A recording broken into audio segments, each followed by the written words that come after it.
بسم الله الرحمن الرحيم. السلام علیکم ورحمۃ اللہ وبرکاتہ. ان الحمد للہ والصلاة والسلام علی رسول اللہ اما بعد. رب اشرح لی صدری ویسر لی امری واحلل عقدۃ من لسانی یفقہوا قولی. ربنا زدنا علما ربنا زدنا فہما. عزیز وقار معزز سامعین و سامعات، بحمد اللہ تعالی، اللہ کے فضل و احسان سے ہم نے قرآن پاک کا ترجمے کا آغاز کیا اور ہمارے الحمدللہ 2 رکوع ہو چکے ہیں اور 20 آیات ہو چکی ہیں. تیسرا رکوع اور 21ویں آیت سے آج انشاءاللہ ہم سبق شروع کرتے ہیں. اللہ کریم سے دعا ہے کہ اللہ تعالی حق اور سچ کہنے کی توفیق عطا فرمائے اور اس کے بعد ہم سب کو اس پر عمل کی توفیق عطا فرمائے.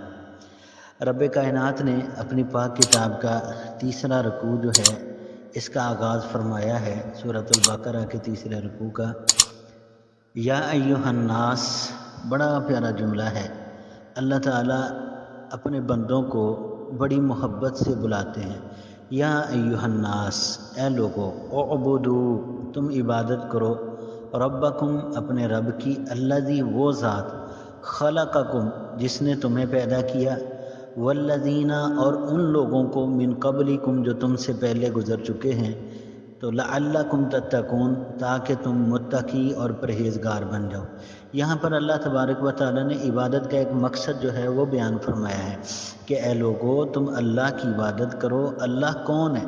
پہلے اللہ تعالیٰ نے اپنا تعارف کروایا کہ اللہ کون ہے، عبادت کس کی کرنی ہے. اللہ وہ ذات ہے جس نے تمہیں پیدا کیا، جو تمہارا خالق ہے، جو تمہارا مالک ہے، جو تمہارا رب ہے، جو تمہارا پالنے والا ہے. اس اللہ کی عبادت کرو. پھر عبادت کا مقصد کیا ہے؟ لعلکم تتقون، تاکہ تم متقی، پرہیزگار، اللہ سے ڈرنے والے بن جاؤ. آپ اللہ تبارک و تعالیٰ کی پاک کتاب کا مطالعہ کریں تو آپ کو یہ بات سمجھ آئے گی. اللہ تعالیٰ نے عبادت کا مقصد ذکر کیا. یہاں پہ اللہ تعالیٰ نے فرمایا عبادت کرو اس لیے کہ تم اللہ سے ڈرنے والے، متقی اور پرہیزگار بن جاؤ. پھر عبادت کیا ہے؟ نماز ہے، روزہ ہے، حج ہے، زکوٰۃ ہے. اگر آپ نماز پڑھتے ہیں اور آپ کے دل میں اللہ کا ڈر نہیں ہے تو ایسی نماز کا کیا فائدہ؟ اگر آپ روزہ رکھتے ہیں، آپ کے دل میں تقویٰ نہیں ہے تو کیا فائدہ؟ روزہ بھی رکھا ہے، ظلم و زیادتی بھی کر رہے ہیں. روزہ بھی رکھا ہے، لوگوں کے ساتھ زیادتی کر رہے ہیں، لوگوں کا حق مار رہے ہیں، لوگوں کا آپ پیسہ دبا رہے ہیں. تو ایسا روزہ، ایسی عبادت، ایسی نماز وہ کسی کام کی نہیں ہے جس میں آپ کے اندر تقویٰ نہیں. اللہ تعالیٰ نے قرآن پاک کے اندر فرمایا نا، یا ایھا الذین آمنوا کتب علیکم الصیام کما کتب علی الذین من قبلکم لعلکم تتقون. حضرات، ہم روزہ رکھتے ہیں، سارا دن بھوکا پیاسا، کھانا نہیں کھاتے، پانی نہیں پیتے، اور پھر اگر تقوی نہ ہو تو ایسے روزے کا کیا فائدہ؟ اللہ تعالیٰ نے فرمایا اے ایمان والو، تمہارے اوپر روزے فرض ہیں جس طرح تم سے پہلے لوگوں پر روزے فرض تھے. تو روزہ رکھنے کا مقصد کیا ہے؟ لعلکم تتقون، تاکہ تم متقی، پرہیزگار، اللہ سے ڈرنے والے بن جاؤ. اسی طرح اللہ تبارک و تعالیٰ نے قرآن پاک کے اندر قربانی کا ذکر کیا. آپ قربانی کرتے ہیں، اللہ کی راہ میں جانور ذبح کرتے ہیں. لاکھوں روپے کے لوگ جانور اللہ کی راہ میں اپنی وسعت کے مطابق ہر بندہ جانور اللہ کی راہ میں قربان کرتا ہے. تو اللہ تعالیٰ فرماتے ہیں لن ینال اللہ لحومها ولا دماؤها ولکن ینالہ التقوی منکم. لوگو، اللہ کو ہرگز تمہارے ان جانوروں کے خون کی ضرورت نہیں ہے. اللہ کو ہرگز تمہارے جانوروں کے گوشت کی ضرورت نہیں ہے. نہ تو اللہ کو خون کی ضرورت ہے، اللہ کھاتے نہیں ہیں، اللہ پیتے نہیں ہیں، اللہ کو گوشت کی ضرورت نہیں. وَلَٰكِن يَنَالُهُ التَّقْوَىٰ، لیکن اللہ تم سے تقویٰ مانگتے ہیں. تمہاری عبادت کا مقصد، قربانی ایک عبادت ہے. قربانی آپ اللہ کی رضا کے لیے کرتے ہیں. قربانی آپ پیارے نبی علیہ الصلوۃ والسلام کی سنت پہ کرتے ہیں. تو قربانی ایک عبادت ہے، اور عبادت کا مقصد کیا ہے؟ تقویٰ ہے، پرہیزگاری ہے، اللہ کا ڈر ہے.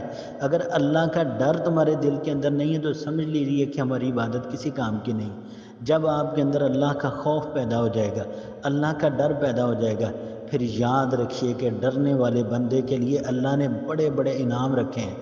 سورہ رحمان کے اندر اللہ تعالیٰ نے فرمایا نا وَلِمَنْ خَافَ مَقَامَ رَبِّهِ جَنَّتَانِ، جو اپنے رب کے سامنے کھڑا ہونے سے ڈر گیا اس کے لیے اللہ تعالیٰ نے دو جنتیں تیار کی ہیں، 2 باغات ہیں اس کے لیے جنت کے اندر۔ اللہ تعالیٰ نے اس کے لیے ڈبل انعام رکھا ہے۔ تو سب سے پہلے کوشش کریں، آپ جب نمازی بن چکے ہیں، آپ قرآن پڑھتے ہیں، تسبیحات کرتے ہیں، اذکار کرتے ہیں، دل کے اندر اللہ کا خوف پیدا کیجیے، دل کے اندر اللہ کا ڈر پیدا کیجیے، اور اللہ کا ڈر اور خوف یہ ہے جو تمہیں گناہوں سے دور کر دے گا، جو تمہیں ظلم و زیادتی سے دور کر دے گا۔ تو آئیے اس بات کو سمجھیے کہ اللہ تعالیٰ نے فرمایا کہ لوگوں تم اللہ کی عبادت کرو، اور اللہ کی عبادت کا مقصد کیا ہے کہ تم متقی اور پرہیزگار بن جاؤ۔ پھر اللہ تبارک و تعالیٰ نے عبادت کے بعد مزید اللہ تعالیٰ اپنا تعارف کرواتے ہیں کہ اللہ وہ ذات ہے، اللہ وہ ذات ہے جعل لکم الارض، جس نے بنایا تمہارے لیے زمین کو فراشن، بچھونا۔ اللہ تبارک و تعالیٰ نے زمین کو تمہارے لیے بچھونا بنا دیا، والسماء، اور آسمان کو بناء، اللہ تعالیٰ نے ایک عمارت، ایک چھت بنا دیا تمہارے لیے، وانزل، اور اس نے نازل کیا من السماء، آسمان سے، ماء، پانی۔ اللہ تبارک تعالیٰ نے زمین، اچھا کیسی پیاری بات ہے کہ دیکھیں زمین پانی کے اوپر ہے، نیچے پانی ہے، پانی کے اوپر زمین ہے۔ اللہ تعالیٰ نے اس زمین کو تمہارے لیے کس طرح اس کے اندر پہاڑوں کو بطور میخ کیل بنا کے زمین کے اندر گاڑ دیا۔ اس زمین کو اللہ تعالیٰ نے تمہارے لیے بچھونا بنایا۔ یہ پانی کے اوپر جو قائم ہے، پانی کے اوپر جو ٹھہری ہوئی زمین ہے، کبھی اس کے اندر غور کر کے دیکھیں کہ اللہ تبارک و تعالیٰ اپنے بندے سے کتنی محبت کرتا ہے، اللہ اپنے بندے سے کتنا پیار کرتا ہے۔ زمین پہ رہ کے جب بندہ اللہ کی نافرمانی کرتا ہے، ظلم و زیادتی کرتا ہے، اللہ چاہے تو زمین کو پھاڑ کے بندے کو اس کے اندر غرق کر دے، اللہ تعالیٰ چاہے تو اسی زمین کے اندر انسان کو دھنسا دے اللہ تبارک و تعالیٰ، لیکن اللہ فرماتے ہیں میں نے بنایا تمہارے لیے زمین کو، تمہارے لیے بچھونا بنا دیا ہے، والسماء بناء، اور آسمان کو تمہارے لیے چھت بنا دیا، اور پھر اسی آسمان سے ہم نے تمہارے لیے پانی نکالا، پانی تمہارے اوپر آتا ہے، فأخرج به من الثمرات، پھر اس پانی کے ذریعے، فأخرج، پھر ہم نے نکالا، به، اس کے ذریعے، من الثمرات، پھل۔ زمین پہ اللہ تعالیٰ نے آسمان سے پانی بھیجا، آسمان سے جب زمین پہ پانی آتا ہے، اس پانی کے ذریعے پودے جو ہیں وہ ان کی نشو و نما ہوتی ہے، پودے جو ہیں وہ پھلتے پھولتے ہیں، پھر ان کو پھل لگتا ہے، رزق لکم، وہ تمہارے لیے رزق ہے۔ اللہ فرماتے ہیں ہم نے تمہارے لیے پھر اس میں سے رزق بنایا، وہ ہم نے تمہیں رزق دیا ہے، اب تمہاری ذمہ داری کیا ہے؟ فلا تجعلوا للہ اندادا، اے لوگو ہرگز تم اللہ کا کسی کو شریک نہ بنانا۔ یعنی یہ اللہ جس نے تمہیں اتنی نعمتوں سے نوازا ہے، کیا اب بھی کوئی کسر باقی رہ جاتی ہے کہ تم اللہ کو چھوڑ کے کسی اور کے سامنے سجدہ کرو، اللہ کو چھوڑ کے کسی اور کے سامنے اپنی جبین کو جھکاؤ، اللہ کو چھوڑ کے کسی اور کے سامنے اپنی حاجات کو پیش کرو؟ یہ اللہ فرما رہے ہیں فلا تجعلوا للہ اندادا، بس ہرگز تم اللہ کے علاوہ کسی اور کو اپنا معبود نہ بنانا، وانتم تعلمون، حالانکہ حقیقت جو ہے وہ تم جان چکے ہو۔ تو یہاں پر پہلے اللہ تبارک و تعالیٰ نے، ہم اوپر پڑھ چکے نا کہ 3 گروہوں کا تذکرہ کیا ہے، ایک ایمان والے، ایک کافر اور ایک منافق، ان 3 گروہوں کا تذکرہ کیا۔ پھر اس کے بعد اللہ تبارک و تعالیٰ نے عبادت کا مقصد ذکر کیا۔ ان 3 گروہوں کے تذکرے کے بعد اب اللہ تعالیٰ نے اپنی وحدانیت کا ذکر کیا کہ لوگو اللہ وحدہ لا شریک ہے، وہی معبود برحق ہے، لہٰذا اس کا کسی کو بھی شریک نہ بنانا اس رب کے ساتھ۔ اللہ اکبر اللہ۔ پھر اس سے آگے اللہ تعالیٰ نے اپنی وحدانیت کے بعد اپنے پاک پیغمبر علیہ السلام کی رسالت کا ذکر کیا ہے۔ توحید کے بعد رسالت ہے۔ رسالت کو اللہ تعالیٰ نے کن لفظوں میں ذکر کیا ہے؟ آئیے سمجھیے اس بات کو۔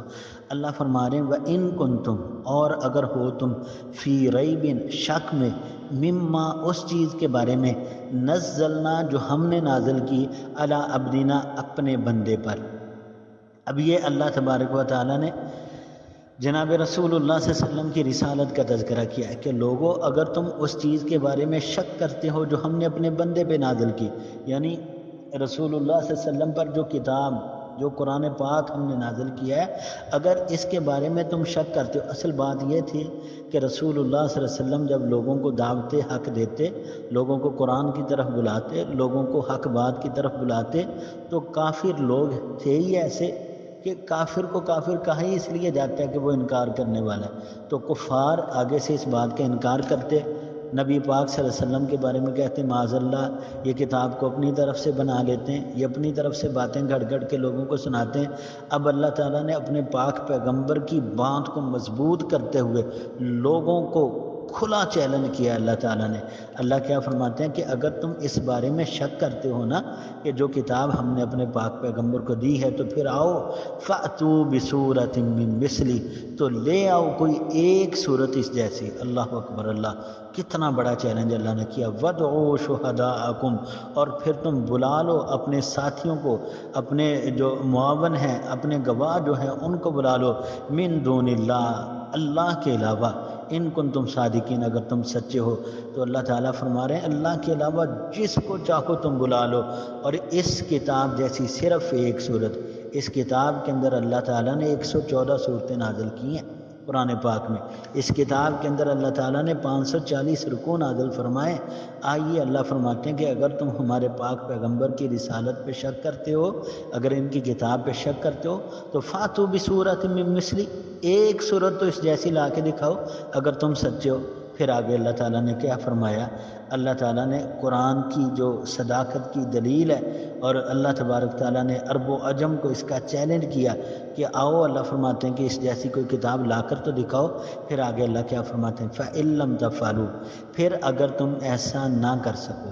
اچھا، اب ان لفظوں کو سمجھنا، فَإِن لَّمْ تَفْعَلُوا، پھر اگر تم ایسا نہ کر سکو، یعنی اس قرآن جیسی، ان 114 صورتوں جیسی کوئی ایک بھی صورت اگر تم نہ لا سکو، وَلَن تَفْعَلُوا، اور ہرگز نہیں کر سکو گے تم۔ پہلے اللہ تعالیٰ فرما رہے ہیں کہ اگر نہ کر سکو، پھر آگے اللہ تعالیٰ نے بات واضح بھی کر دی کہ ایسا کر بھی نہیں سکو گے، ایک صورت ایسی لا بھی نہیں سکو گے، تو اب تمہارا کام کیا ہے؟ فَاتَّقُوا النَّارَ، لہذا اب تمہاری ذمہ داری بنتی ہے کہ جب تم عاجز ہی آ گئے ہو، کمزور ہی ہو گئے ہو، قرآن جیسی کتاب لا ہی نہیں سکتے، تو پھر بھی اس کا مقابلہ کرتے ہو، اس بات سے باز آ جاؤ، اب چھوڑ دو یہ مقابلہ بازی۔ فَاتَّقُوا النَّارَ، پس اپنے آپ کو آگ سے بچا لو، التی، وہ آگ، وقودها الناس والحجارہ، جس کا ایندھن انسان اور پتھر ہوں گے۔ اللہ اکبر، اللہ، جس کا ایندھن، جس کی خوراک انسان بھی ہوں گے اور پتھر بھی ہوں گے، اعدت للکافرین، جو اللہ تعالیٰ نے کافروں کے لیے تیار کی ہے۔ اس جہنم سے اپنے آپ کو بچا لو۔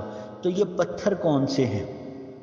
بعض مفسرین نے لکھا ہے کہ جس طرح اللہ تعالیٰ نے فرمایا نا کہ یہ لوگ جس کی پوجا کرتے ہیں اسے بھی، اور جو پوجا کرنے والے ہیں وہ بھی، دونوں کو اللہ تعالیٰ جہنم کے اندر گرائے گا۔ تو یہ پتھر وہ ہیں جو مورتیاں ہیں، یہ جو ان کے بت بنے ہیں، جو اصنام ہے، اپنا ان کے اصنام ہے، ٹھیک ہے، جن بتوں کی لوگ پوجا کرتے ہیں نا اللہ کو چھوڑ کے، ان بتوں کو، ان پتھروں کو بھی اللہ جہنم کے اندر گرائے گا، اور ان پتھروں کی جو پوجا کرنے والے لوگ ہیں انہیں بھی اللہ تبارک و تعالیٰ، استغفر اللہ توب الیہ، اللہ انہیں بھی جہنم کے اندر گرائے گا۔ اللہ ہم سب کو محفوظ فرمائے، اللہ ایمان کی دولت سے مالا مال فرمائے۔ آگے اللہ فرماتے ہیں، اللہ اکبر، اللہ، وَبَشِّرِ الَّذِينَ آمَنُوا، اور خوشخبری ہے ان لوگوں کے لیے جو ایمان والے ہیں۔ وَبَشِّرِ الَّذِينَ، اور خوشخبری ہے ان لوگوں کے لیے، آمنوا، جو ایمان والے ہیں، وَعَمِلُوا الصَّالِحَاتِ، اور جو نیک کام کرنے والے ہیں، اچھے کام کرنے والے ہیں۔ ہمیشہ یاد رکھیں، ایمان اسی آدمی کا تسلیم کیا جاتا ہے جو عمل صالح کرنے والا ہے، جس کے عمل اچھے ہیں، جس کے کام اچھے ہیں، جو نیکی کرنے والا ہے، جو اللہ کے سامنے اپنے آپ کو جھکا دینے والا ہے، اس کا ایمان اللہ کے ہاں قابل قبول ہے۔ وَبَشِّرِ الَّذِينَ، خوشخبری ان لوگوں کے لیے، آمنوا، جو ایمان والے ہیں، وَعَمِلُوا الصَّالِحَاتِ، جو نیک کام کرنے والے ہیں۔ تو کیا ہے خوشخبری ان کے لیے؟ اَنَّ لَهُمْ جَنَّاتٍ، بے شک اللہ تعالیٰ نے ان کے لیے جنت تیار کی ہے، اور وہ جنت کیسی ہے؟ تجری من تحتها الانہار۔ اللہ اکبر، اللہ، سبحان اللہ، کیسی پیاری بات ہے کہ ایسی جنت، تجری من تحتها الانہار، جس کے نیچے سے نہریں جاری ہیں، جس کے نیچے سے نہریں جاری ہیں۔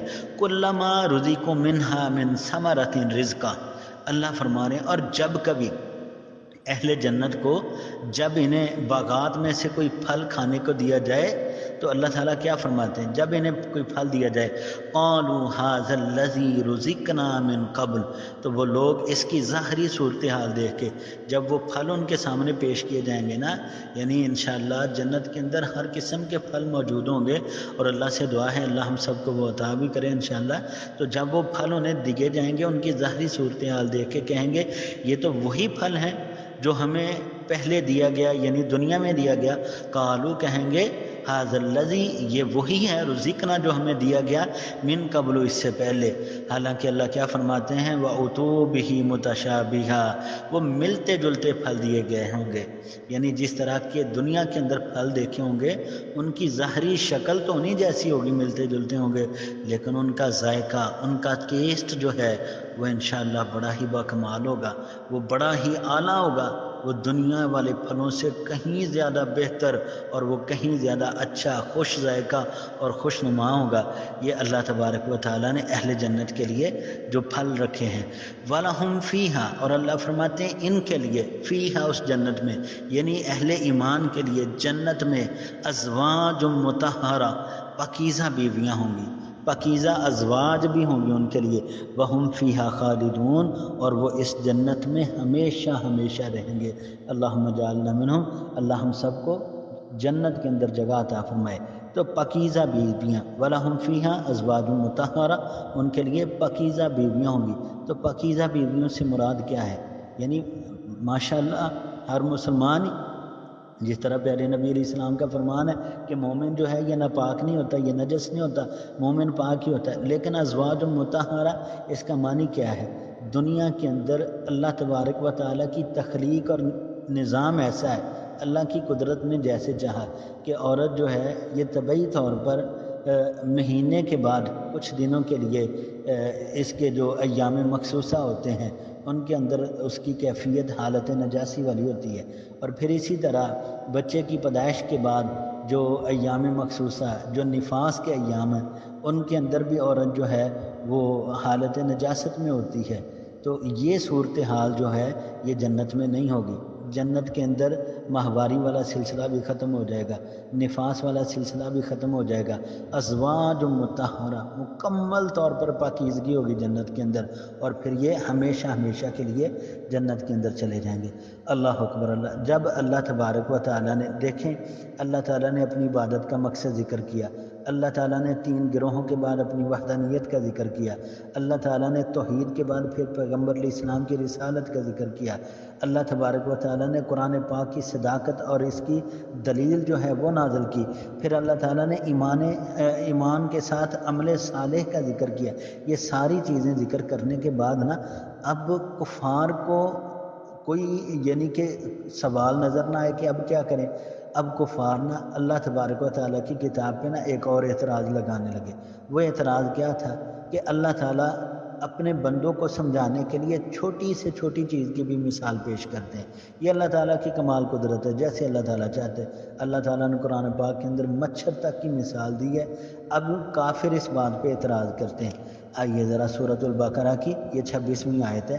اللہ فرماتے ہیں ان اللہ، بے شک اللہ تعالیٰ، لا یستحیی، نہیں شرم محسوس کرتا، ان یضرب مثلا ما بعوضۃ فما فوقها، اللہ تعالیٰ اس بات سے شرم نہیں محسوس کرتے، شرماتے نہیں، یعنی سمجھانے کے لیے کوئی بھی مثال بیان کر دیتے ہیں اللہ، اس بات سے اللہ نہیں شرم محسوس کرتے، خواہ وہ مثال مچھر کی ہی کیوں نہ ہو، فما فوقها، یا ایسی چیز کی جو حقارت میں اس سے بھی بڑھ کر ہو، یا مچھر سے بھی کوئی گئی گزری چیز ہو تو اس کی بھی مثال بیان کرنے سے اللہ تعالیٰ شرم نہیں محسوس کرتے۔ وہ وَهُوَ عَلَىٰ كُلِّ شَيْءٍ قدیر ہے، اس کی ذات جو ہے وہ عَلَىٰ كُلِّ شَيْءٍ قدیر ہے، وہ سب سے اعلیٰ، سب سے بڑی ذات ہے۔ اللہ کی ذات پہ کوئی سوال کرنے والا نہیں ہے، اللہ ہر کسی سے سوال کر سکتے ہیں۔ تو اللہ تعالیٰ مثال بیان کرنے میں کسی قسم کی شرم نہیں محسوس کرتے۔ فَأَمَّا الَّذِينَ آمَنُوا، پس رہے وہ لوگ جو ایمان والے ہیں، فَيَعْلَمُونَ، پس وہ جانتے ہیں کہ أَنَّهُ الْحَقُّ، کہ یہ بات حق ہے، مِن رَبِّهِمْ، اور یہ ان کے رب کی طرف سے ہے۔ ایمان والے بندے جب اللہ کوئی مثال بیان کرتے ہیں نا، ان کا ایمان تو اور مضبوط ہو جاتا ہے۔ اہل ایمان اللہ کی باتیں سن کے اپنے ایمان کو مضبوط کرتے ہیں۔ فَأَمَّا الَّذِينَ آمَنُوا، اللہ فرماتے ہیں رہے وہ لوگ جو ایمان والے، فَيَعْلَمُونَ، پس وہ تو جانتے ہیں کہ انہ الحق، یہی بات حق ہے جو ہمارے رب نے بیان کر دی ہے، مِن ربہم، اور یہ ہمارے رب کی طرف سے۔ وَأَمَّا الَّذِينَ كَفَرُوا، اور رہے وہ لوگ جو کافر ہیں، فَيَقُولُونَ، پس وہ کہتے ہیں ماذا اراد اللہ، کیا ارادہ ہے اللہ تعالیٰ کا، بہذا مسئلہ، اس مثال کو ذکر کرنے کا۔ کافر بندہ اللہ پہ بھی اعتراض کر رہا ہے کہ یہ چھوٹی سی مثال ہے، اسے ذکر کرنے کا اللہ کا کیا ارادہ ہے۔ اب اللہ تعالیٰ بیان کرتے ہیں کہ اللہ یہ مثال کیوں بیان کرتے ہیں۔ اللہ فرماتے ہیں یضل بہ کثیرا، ایسی مثالوں کے ساتھ بہت سارے لوگ گمراہ ہو جاتے ہیں، یعنی کافر جو ہے وہ مزید گمراہی کے اندر غرق ہو جاتا ہے۔ وہ اس بات کو سمجھتا ہی نہیں ہے کہ اللہ تعالیٰ نے جو اس کو حکم دیا ہے اللہ کی بات ہے، وہ اس بات کو سمجھ ہی نہیں سکتا۔ یضل بہ کثیرا، وہ اس کے ساتھ اور زیادہ گمراہ ہو جاتا ہے۔ وَيَهْدِي بِهِ كَثِيرًا، اور اللہ تعالیٰ اس مثال کے ذریعے بہت سارے لوگوں کو ہدایت عطا کرتے ہیں۔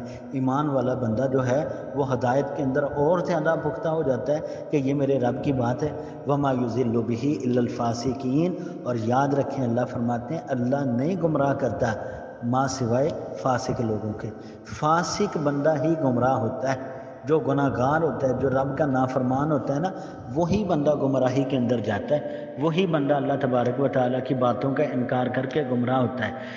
آگے اللہ تعالیٰ نے فرمایا الذین، وہ لوگ ینقضون عہد اللہ من بعد میثاقہ، یہ نافرمان لوگوں کے بارے میں اللہ فرما رہے ہیں کہ یہ نافرمان وہ لوگ ہیں جو اللہ کے عہد کو اس سے پختہ کرنے کے بعد توڑ دیتے ہیں۔ الذین، وہ لوگ ینقضون، توڑ دیتے ہیں، عہد اللہ، اللہ کا وعدہ، من بعد میثاقہ، اس کے پختہ کرنے کے بعد۔ یہ کون سے وعدے ہیں جو اللہ تبارک و تعالیٰ نے یہود و نصارہ سے، اللہ تعالیٰ نے تورات انجیل وغیرہ کے اندر یہ وعدہ لیا تھا۔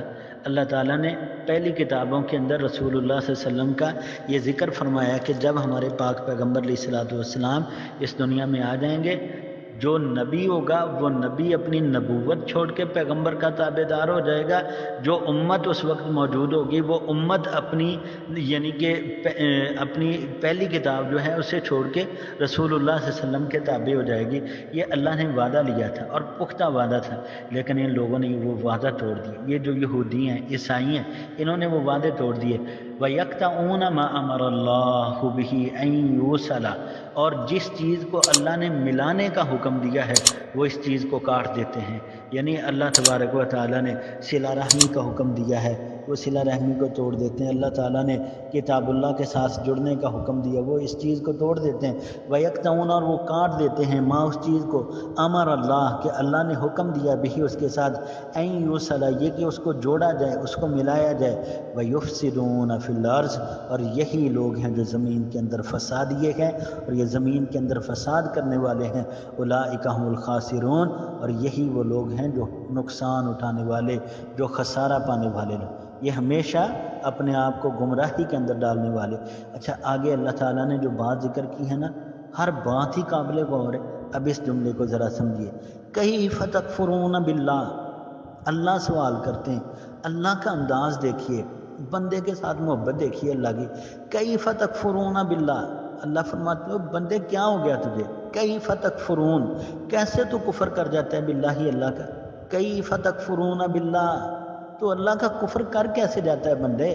وکنتم امواتا، حالانکہ تو تھا ہی کچھ نہیں، تو مردہ تھا، تیری تو حیثیت ہی نہیں تھی اے انسان، تیرا تو نام ہی نہیں تھا اس دنیا کے اندر۔ وکنتم امواتا، تو مردہ تھا، فاحیاکم، اللہ نے تجھے زندگی دی ہے، اللہ نے تجھے زندگی دی، تو پھر بھی اللہ کا کفر کر جاتا۔ کیسی بات ہے، دل کو دہلا دینے والی، دل چیر کے رکھ دینے والی بات ہے۔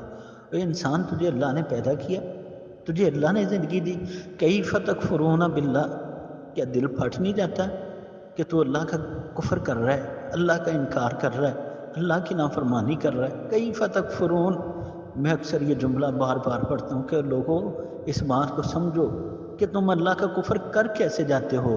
وکنتم امواتا، تم تو مردہ تھے، فاحیاکم، اللہ نے تمہیں زندگی دی ہے، پھر ثم یمیتکم، وہ اس زندگی کے بعد پھر تمہیں موت دے گا، ثم یحییکم، پھر وہ موت دینے کے بعد پھر تمہیں زندہ کرے گا، یعنی روز محشر، ثم الیہ ترجعون، اور پھر تم سارے کے سارے اس کے سامنے جمع کیے جاؤ گے۔ کیا ہم اس بات کو سمجھنے کے لیے تیار ہیں کہ ہمارے پاس ہے ہی کیا؟ اللہ نے ہمیں زندگی دی، اللہ ہمیں موت دے گا، موت کے بعد پھر اللہ زندہ کرے گا، پھر اللہ اپنے سامنے پیش کرے گا، ہم سب کو اپنے سامنے کھڑا کرے گا اللہ۔ کیا اللہ کو جواب دینے کے لائق ہیں؟ کیا ہمارے پاس کوئی ایسے اعمال ہیں کہ ہم اللہ کے سامنے روز محشر پیش کر سکیں کہ اللہ یہ کام تیری رضامندی کے لیے کر کے ہیں، اے اللہ یہ کام تجھے خوش کرنے کے لیے کر کے ہیں، اے اللہ تو خوش ہو جا اور ہمیں معاف کر دے۔ آج تیاری کیجئے، اپنے آپ کو آخرت کے لیے تیار کیجئے۔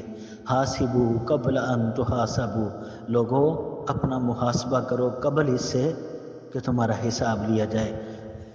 اللہ اکبر، اللہ والذی، اللہ وہ ذات ہے، خلق، جس نے پیدا کیا، لکم تمہارے لیے، ما فی الارض، جو کچھ زمین میں ہے، جمیعاً سب کا سب۔ اللہ کی تو محبت کو سمجھیے، اللہ کی محبت کا اندازہ تو لگائیے، اسے سمجھنے کی کوشش تو کیجیے کہ اللہ وہ ذات ہے، خلق لکم، جس نے پیدا کیا تمہارے لیے، اے بنی آدم تیرے لیے، اے آدم کے بیٹے، اے آدم کی بیٹی، اللہ نے تیرے لیے پیدا کیا، ما فی الارض، جو کچھ بھی زمین میں ہے، جمیعاً سارے کا سارا، ثم استوی الی السماء فسواہن، پھر وہ مستوی ہو گیا الی السماء، آسمانوں کی طرف، پھر اللہ تبارک و تعالی یہ کائنات بنانے کے بعد، یہ زمین بنانے کے بعد کائنات کے بالائی حصوں کی طرف متوجہ ہو گیا، آسمانوں کی طرف اللہ تبارک و تعالی متوجہ ہو گیا، پھر اللہ تعالیٰ نے فسواہن سبع سماوات، پھر اللہ تعالیٰ نے برابر کر دیا 7 آسمانوں کو، پھر اللہ تبارک و تعالیٰ نے انہیں درست کر کے ان کے 7 آسمانی طبقات بنا دیے ہیں، وَهُوَ بِكُلِّ شَيْءٍ عَلِيمٌ، اور وہ ہر چیز کو خوب جاننے والا ہے۔ یہ میرا اللہ ہے، یہ میرا رب ہے۔ میں اکثر کہتا ہوں کہ لوگوں، مرنے سے پہلے اللہ کو پیارے ہو جاؤ، تو یہی جملہ ہے، اپنے آپ کو اللہ کے لیے خاص کر لیجئے، اللہ کے محبوب بندے بنیے، اللہ کے پیارے بنیے، اور اللہ کے پیارے بننے کے لیے اللہ کا تابعدار ہونا پڑے گا۔ یہاں پر الحمدللہ ہمارے 3 رکوع اور سورہ بقرہ کی 29 آیات ہماری مکمل ہو گئی ہیں۔ اللہ ہمیں ان آیات کو سمجھنے کی اور ان پر عمل کرنے کی توفیق عطا فرمائے۔ ھذا ما عندی واللہ اعلم، وآخر دعوانا ان الحمدللہ رب العالمین۔